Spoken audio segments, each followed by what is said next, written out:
ជាការចាប់ផ្ដើមដំបូងនេះគឺខ្ញុំត្រូវចាក់ពណ៌សដើម្បីធ្វើវាជា snow ណានេះជុំទី1គឺយើងត្រូវចាក់បង្គោលរបងចំនួន12នៅក្នុង Magic Ring អ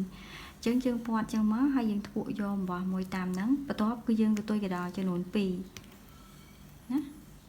ចាហើយបន្ទាប់មកគឺយើងចាក់បង្គោលរបងណាចឹងសម្រាប់កតុយកដោ2នេះគឺខ្ញុំអត់រាប់ទេអញ្ចឹងឥឡូវនេះគឺខ្ញុំបានចំនួន1អញ្ចឹងគឺយើងចាក់ចំនួន12 1 2 3 4 5 6 7 8 9 10ពេលដែលយើងចាក់បាន12ហើយគឺនេះយើងទាញ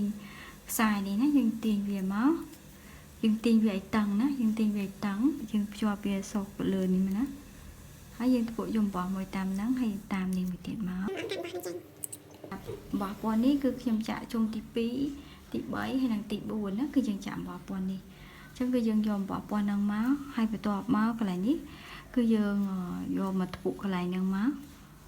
ហើយយើងធ្វើយកបោះមួយតាមហ្នឹងបន្ទាប់មកគឺយើងកតុយកដោចំនួន2ហើយយើងចាក់បង្គោលរបងចូលនៅក្នុងរុនហ្នឹងដដែលអញ្ចឹងនៅក្នុងនេះគឺយើងចាក់ចំនួន2ណាដោយសារក្នុងរុនគឺយើងចាក់ចំនួន2អញ្ចឹងក្នុងនេះគឺយើងចាក់ចំនួន2ណាអញ្ចឹងរុនបន្ទាប់នេះ1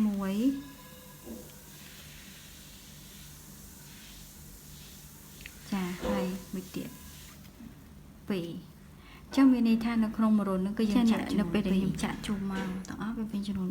24ចឹងកន្លែងនេះគឺយើងធ្វើដូចគ្នានេះគឺយើងសកចូលរុន2នៅលើហ្នឹងមកយើងធ្វើយកអំបោះមួយហើយយើងធ្វើសម្រាប់ជុំទី3នៅពេលនេះគឺយើងកតុយកដោចំនួន2ដូចគ្នាបន្ទាប់មកគឺយើងចាក់បង្គោលរបងមួយនៅក្នុងរុននឹងដដែលដូចគ្នាណាអញ្ចឹងកន្លែងនេះគឺយើងចាក់មួយបន្ទាប់មកក្នុងរុនបន្ទាប់នេះគឺយើងចាក់ចំនួន2 1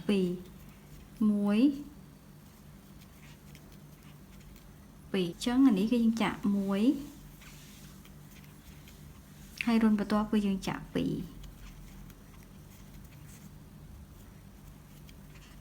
ចឹងសម្រាប់ជុំទី3កន្លែងនេះគឺយើងកតុយកដោចំនួន2ដូចគ្នាបន្ទាប់មកនៅក្នុងរុនដដែលគឺយើងចាក់បង្គោលរបងចំនួន1ចាហើយរុនបន្ទាប់នេះគឺយើងចាក់ចំនួន2 1 2បន្ទាប់មកនៅក្នុងរុននេះគឺយើងចាក់ចំនួន1ចាហើយនៅក្នុងរុនបន្ទាប់នេះក៏យើងចាក់ចំនួន1ដែរចឹងរុននេះគឺយើងចាក់ចំនួន2 1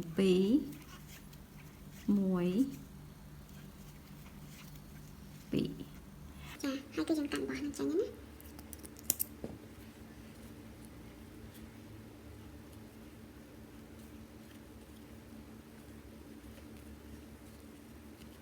សម្រាប់ជុំទី4នេះគឺយើងត្រូវប្រើអំបោះពណ៌នេះណាអញ្ចឹងនៅក្នុងនេះកន្លែងនេះគឺយើងយកសុបចូលកន្លែងហ្នឹងមកបន្ទាប់មកយើងធ្វើយកអំបោះមួយតាមហ្នឹងហើយយើងផ្ទុយកដោចំនួន1បន្ទាប់នឹងរុនដដែលហ្នឹងគឺយើងចាក់ single crochet ចំនួន1មកហើយគឺយើងចាក់មក1 2 3បន្ទាប់មកនៅក្នុងរុនទី4នេះគឺយើងចាក់ចំនួន2ណា1 2ចាអញ្ចឹងកន្លែងនេះគឺយើងសោកចូលទៅហើយបន្ទាប់មកយើងធ្វើបន្ទាប់មកគឺយើងធ្វើយកបោះថ្មីណាបន្ទាប់មកយើងក៏ទួយកដោចំនួន1ហើយនៅក្នុងរុនដដែលគឺយើងចាក់ចំនួន1អញ្ចឹងគឺយើងចាក់ចំនួន6ណា1 2 3 4 5 6 7 8 9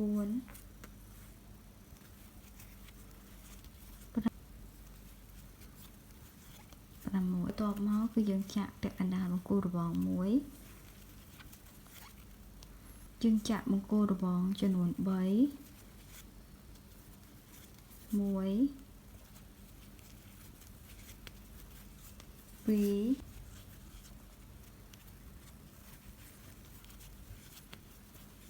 8 9 10បន្ទាប់មកគឺយើងចាក់បង្គោលរបង2ជាន់ចំនួន1ចំនួន1ទៀតនៅក្នុងរុនដដែលកតុយកដោចំនួន2បន្ទាប់មកគឺយើងចាក់បង្គោលរបង2ជាន់នៅក្នុងរុនដដែលហ្នឹងចំនួន2ទៀត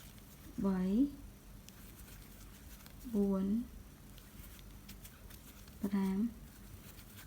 6 បន្ទាប់មកគឺយើងធ្វើដូចគ្នាទៅជុំមួយទៀតអញ្ចឹងកន្លែងនេះគឺយើងវាទៅកណ្ដាលចំនួន2មកបន្ទាប់មកគឺយើងចាក់បង្គោលរបងចូលទៅក្នុងនឹងចំនួន1ចាអញ្ចឹងគឺយើងចាក់បង្គោលរបងពីកន្លែងនេះរហូតមកដល់កន្លែងនេះមកចុះវាមានចំនួន12ណាបន្ទាប់មកដល់បន្លោះនេះគឺយើងចាក់បង្គោលរបងចូលទៅក្នុងនឹងចំនួន2 1 2បន្ទាប់មកគឺយើងទៅកណ្ដាលចំនួន2ហើយយើងចាក់បង្គោលរបង2ចូលទៅក្នុងរន្ធដដែលហ្នឹងណា1 2កែមជុំទាំង4នេះមាន1 2 3 4នេះគឺយើងចាក់បង្គោលរបង2កតុយកដោ2ហើយបង្គោលរបង2ចូលនៅក្នុងរន្ធតែ1យើងត្រូវចាក់បង្គោលរបងពីកន្លែងនេះដេញរហូតមកដល់កន្លែងនេះអញ្ចឹងខាងនេះវាមានចំនួន18ណាមានចំនួន18អញ្ចឹងកន្លែងនេះគឺយើងធ្វើដូចគ្នាមកហើយកន្លែងនេះគឺយើងមានចំនួន18ដែរកន្លែងនេះដូចគ្នាយើងធ្វើមកជួប